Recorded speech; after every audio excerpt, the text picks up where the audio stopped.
प्यारे विद्यार्थियों, ਜਦੋਂ ਅਸੀਂ ਇੰਟੀਗ੍ਰੇਟਿਡ ਸਰਵਿਸਿਜ਼ ਡਿਜੀਟਲ ਨੈਟਵਰਕ ਦੀ ਗੱਲ ਕਰਦੇ ਹਾਂ ਤਾਂ ਸਾਡੇ ਕੋਲ ISDN ਦੀਆਂ ਡਿਵਾਈਸਿਸ ਤੇ ਰੈਫਰੈਂਸ ਪੁਆਇੰਟਸ ਸਾਹਮਣੇ ਆਉਂਦੇ ਹਨ। Integrated services digital network devices ਦਾ ਮਤਲਬ ਹੈ ਕਿ ਉਹ ਇਕਵਿਪਮੈਂਟ ਜਿਹੜੇ ਅਸੀਂ ISDN ਨੈਟਵਰਕ ਬਣਾਉਣ ਲਈ ਯੂਜ਼ ਕਰਦੇ ਹਾਂ ਉਹਨਾਂ ਬਾਰੇ ਵਿਚਾਰ ਵਟਾਂਦਰਾ ਕਰਦੇ ਹਾਂ ਜਾਂ ਉਹਨਾਂ ਨੂੰ ਮੱਦੇ ਨਜ਼ਰ ਰੱਖ ਕੇ ਦੇਖਦੇ ਹਾਂ ਕਿ ਇਹ ਡਿਵਾਈਸਿਸ ਜਾਂ ਇਹ ਇਕਵਿਪਮੈਂਟ ਕੀ ਹਨ ਅਤੇ ਇਹਨਾਂ ਦੇ ਵਿਚਕਾਰ ਜਿਹੜੇ ਰੈਫਰੈਂਸ ਪੁਆਇੰਟ ਯੂਜ਼ ਕੀਤੇ ਜਾਂਦੇ ਹਨ ਉਹ ਕੀ ਹਨ। ਜੇ ਅਸੀਂ ISDN ਡਿਵਾਈਸਿਸ ਦੀ ਗੱਲ ਕਰੀਏ ਤਾਂ ਇਹਨਾਂ ਨੂੰ ਅਸੀਂ ਤਿੰਨ ਤਰ੍ਹਾਂ ਕਲਾਸੀਫਾਈ ਕਰ ਸਕਦੇ ਹਾਂ ਜਾਂ ਇਹਨਾਂ ਦੀਆਂ ਤਿੰਨ ਟਾਈਪਸ ਆ ਜਿਨ੍ਹਾਂ ਦੇ ਵਿੱਚ ਇਹਨਾਂ ਨੂੰ ਅਸੀਂ ਵੰਡ ਸਕਦੇ ਹਾਂ।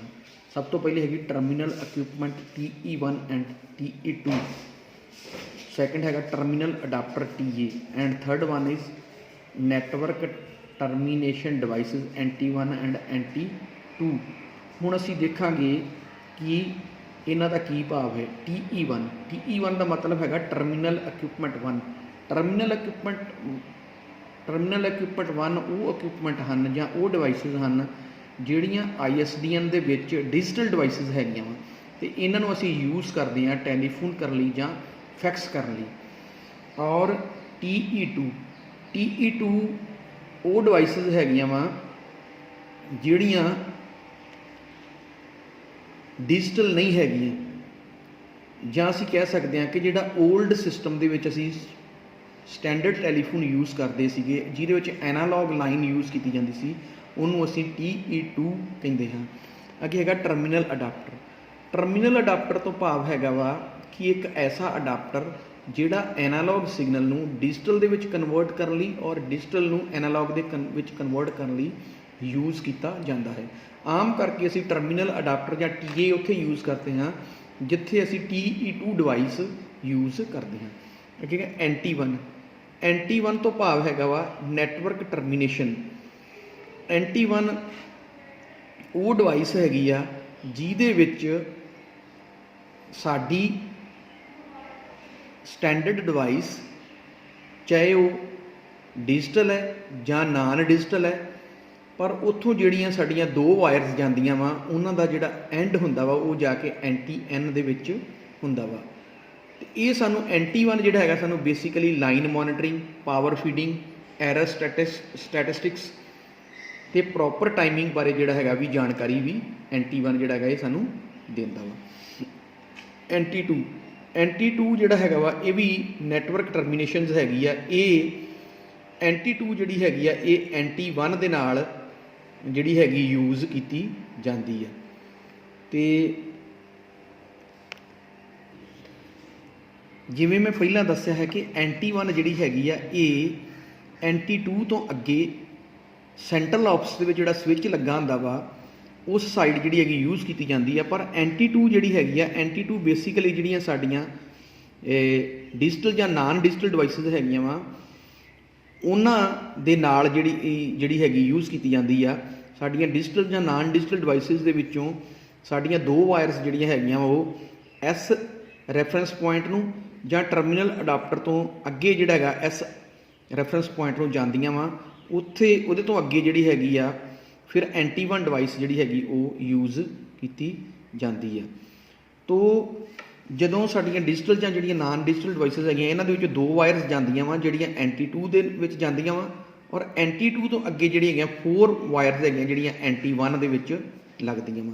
ਤੋ ਮੈਂ ਕਲੀਅਰਲੀ ਫਿਰ ਦੱਸ ਦੇਣਾ ਚਾਹੁੰਦਾ ਵਾਂ ਕਿ ਜਿਹੜੀਆਂ ਡਿਜੀਟਲ ਅਤੇ ਨਾਨ ਡਿਜੀਟਲ ਸਾਡੀਆਂ ਡਿਵਾਈਸਿਸ ਹੈਗੀਆਂ ਉਹਨਾਂ ਦੇ ਵਿੱਚੋਂ ਸਾਡੀਆਂ ਦੋ ਵਾਇਰਸ NT2 ਨੂੰ ਜਾਂਦੀਆਂ ਵਾ ਔਰ NT2 ਦੇ ਵਿੱਚੋਂ 4 ਵਾਇਰਸ ਜਿਹੜੀਆਂ ਹੈਗੀਆਂ ਉਹ NT1 ਜਿਹੜਾ ਟਰਮੀਨੇਸ਼ਨ ਪੁਆਇੰਟ ਹੈਗਾ ਵਾ ਉਹਦੇ ਵਿੱਚ ਜਾ ਕੇ ਲੱਗਦੀਆਂ ਵਾ। ਅਤੇ NT1 ਦੇ ਵਿੱਚੋਂ ਅੱਗੇ ਜਿਹੜੀਆਂ ਇਹ ਜਾ ਕੇ ਸੈਂਟਰਲ ਆਫਿਸ ਦੇ ਵਿੱਚ ਜਿਹੜਾ ISDN ਸਵਿੱਚ ਹੈਗਾ ਵਾ ਉਹਦੇ ਵਿੱਚ ਲੱਗਦੀਆਂ ਵਾ। ਇਹ ਜਿਹੜੇ ISDN ਡਿਵਾਈਸਿਸ ਅਤੇ ਜਿਹੜੇ ISDN ਰੈਫਰੈਂਸ ਪੁਆਇੰਟ ਹੈ ਇਹਨਾਂ ਨੂੰ ਅਸੀਂ ਇਸ ਫਿਗਰ ਦੇ ਥਰੂ ਬੜਾ ਕਲੀਅਰਲੀ ਦੇਖ ਸਕਦੇ ਹਾਂ। ਜਿਸ ਤਰ੍ਹਾਂ ਇਹ ਫਿਗਰ ਹੈਗੀ ਆ ਇਹਦੇ ਵਿੱਚ ਵੇਖਿਆ ਜਾਵੇ ਤਾਂ ਇਹਦੇ ਵਿੱਚ TE1 ਡਿਵਾਈਸ ਆ, ਇੱਕ ਕੰਪਿਊਟਰ ਆ, ਫਿਰ ਥੱਲੇ TE1 ਡਿਵਾਈਸ ਇੱਕ ISDN ਟੈਲੀਫੋਨ ਆ। ਇਹ ਦੋਨੋਂ ਹੀ ਡਿਵਾਈਸਿਸ ਜਿਹੜੀਆਂ ਹੈਗੀਆਂ ਡਿਜੀਟਲ ਡਿਵਾਈਸਿਸ ਹੈਗੀਆਂ।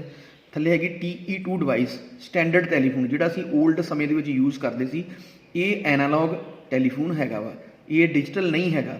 ਹੁਣ ਅੱਗੇ ਵੇਖਿਆ ਜਾਵੇ ਤੇ ਸਾਡੀਆਂ ਡਿਜੀਟਲ ਡਿਵਾਈਸਿਸ ਤੋਂ ਜਾਂ ਜਿਹੜੇ ਸਾਡਾ ਸਟੈਂਡਰਡ ਟੈਲੀਫੋਨ ਹੈਗਾ ਇਹਦੇ ਤੋਂ ਅੱਗੇ ਸਾਡੇ ਹੈਗੇ ਆ ਰੈਫਰੈਂਸ ਪੁਆਇੰਟ ਹੈਗੇ ਆ।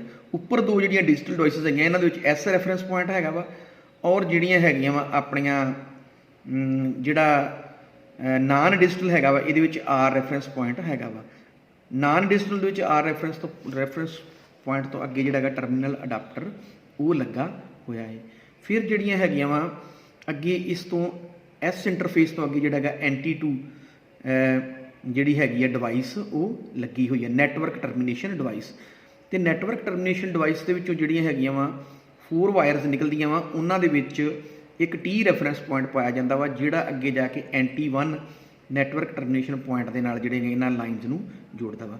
ਭਾਵ ਕੀ ਹੈਗਾ ਵਾ NT1 ਤੇ NT2 ਜਿਹੜੇ ਹੈਗੇ ਟਰਮੀਨੇਸ਼ਨ ਪੁਆਇੰਟਸ ਹੈਗੇ ਆ ਜਿੱਥੋਂ ਅਸੀਂ ਲਾਈਨ ਨੂੰ ਟਰਮੀਨੇਟ ਕਰ ਸਕਦੇ ਪ੍ਰੋਪਰਲੀ ਅਗਰ ਅਸੀਂ ਕਰਨਾ ਚਾਹੀਏ। ਤੇ ਅੱਗੇ NT1 ਤੋਂ ਦੇਖਿਆ ਜਾਵੇ ਤੇ ਸੈਂਟਰਲ ਆਫਿਸ ਦੇ ਵਿੱਚ ਜਿਹੜਾ ISDN ਸਵਿਚ ਲੱਗਾ ਵਾ ਉਹਦੇ ਵਿੱਚ ਇੱਕ U ਰੈਫਰੈਂਸ ਪੁਆਇੰਟ ਹੈਗਾ ਵਾ। ਇਹ ਰੈਫਰੈਂਸ ਪੁਆਇੰਟ ਕੀ ਹੈਗੇ ਆ, ਇਹ ਦੱਸਦੇ ਆ ਕਿ ਦੋ ਡਿਵਾਈਸਿਸ ਦੇ ਵਿੱਚ ਜਿਹੜੀ ਹੈਗੀ ਆ ਜਿਹੜੀ ਨੈਟਵਰਕ ਲਾਈਨ ਐਗਜ਼ਿਸਟ ਕਰ ਰਹੀ ਆ ਉਹ ਕਿੱਦਾਂ ਕੰਮ ਕਰ ਰਹੀ ਆ ਤੇ ਕਿਸ ਜਿਹੜੀ ਹੈਗੀ ਆ ਲੈਵਲ ਦੀ ਉਹ ਲਾਈਨ ਹੈਗੀ ਆ। ਹੁਣ NT1 ਤੋਂ ਜਿਹੜਾ ਸੈਂਟਰਲ ਆਫਿਸ ਦੇ ਵਿੱਚ ISDN ਸਵਿਚ ਲੱਗਾ ਵਾ ਇੱਥੇ 4 ਵਾਇਰਸ ਜਿਹੜੀਆਂ ਹੈਗੀਆਂ ਵਾ ਉਹ ਜਾਂਦੀਆਂ ਵਾ, ਇਹਨਾਂ ਨੂੰ ਕਨੈਕਟ ਕਰਦੀਆਂ ਵਾ।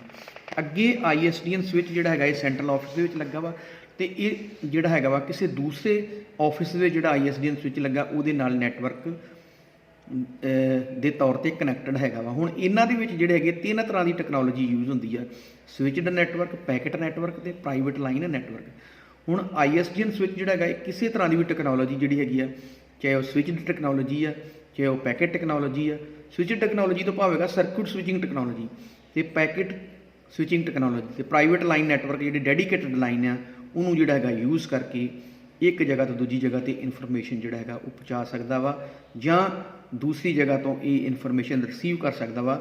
ਤੇ ਅੱਗੇ ਇਹ ਜਿਹੜੀ ਇਨਫੋਰਮੇਸ਼ਨ ਆ NT1 ਡਿਵਾਈਸਿਸ ਤੇ NT2 ਡਿਵਾਈਸਿਸ ਤੋਂ ਹੁੰਦੀ ਹੋਈ ਜਿਹੜੀਆਂ ਡਿਜੀਟਲ ਤੇ ਨਾਨ ਡਿਜੀਟਲ ਡਿਵਾਈਸਿਸ ਹੈਗੀਆਂ ਉਹਨਾਂ ਨੂੰ ਇਹ ਮਿਲ ਜਾਂਦੀ ਆ।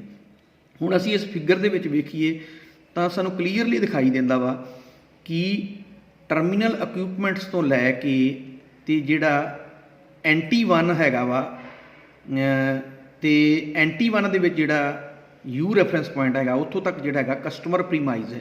ਕਸਟਮਰ ਪ੍ਰੀਮਾਈਜ਼ ਦਾ ਮਤਲਬ ਹੈਗਾ ਕਿ ਕਸਟਮਰ ਦਾ ਏਰੀਆ ਜਿਹੜਾ ਕਸਟਮਰ ਦੇ ਹਾਊਸ ਤੋਂ ਜਿਹੜੀ ਹੈਗੀ ਆ ਡੇਟੇ ਨੂੰ ਲੈ ਕੇ ISDN ਸਵਿਚ ਤੱਕ ਜਾਂਦਾ ਵਾ। ਇਹਨਾਂ ਦੇ ਵਿੱਚ ਉਹ ਲਾਈਨਸ ਐਗਜ਼ਿਸਟ ਕਰਦੀਆਂ ਜਿਹੜੀ ਕਸਟਮਰਸ ਦੇ ਹਾਊਸ ਤੋਂ ਲੈ ਕੇ ISDN ਸਵਿਚ ਤੱਕ ਲੈ ਕੇ ਜਾਂਦੀਆਂ ਵਾ ਤੇ ISDN ਸਵਿਚ ਤੋਂ ਡਾਟਾ ਲੈ ਕੇ ਹੈਗਾ ਵਾ ਜਿਹੜਾ ਇਹਨਾਂ ਲਾਈਨਸ ਦੇ ਥਰੂ ਕਸਟਮਰਸ ਦੇ ਘਰਾਂ ਤੱਕ ਜਿਹੜਾ ਹੈਗਾ ਡਾਟਾ ਡਿਵਾਈਸਿਸ ਨੂੰ ਮਿਲਦਾ ਵਾ। ਤੋ ਇਸ ਤਰੀਕੇ ਦੇ ਨਾਲ ਜਿਹੜਾ ਹੈਗਾ ਇੰਟੀਗ੍ਰੇਟਡ ਸਰਵਿਸਿਜ਼ ਡਿਜੀਟਲ ਨੈਟਵਰਕ ਜਿਹੜਾ ਹੈਗਾ ਉਹ ਕੰਮ ਕਰਦਾ ਵਾ ਔਰ ਉਹਦੇ ਵਿੱਚ ਡਾਟੇ ਦੀ ਸ਼ੇਅਰਿੰਗ ਤੇ ਕਮਿਊਨੀਕੇਸ਼ਨ ਜਿਹੜਾ ਗੱਲਬਾਤ ਦਾ ਉਹ ਕੀਤਾ ਜਾ ਸਕਦਾ ਹੈ।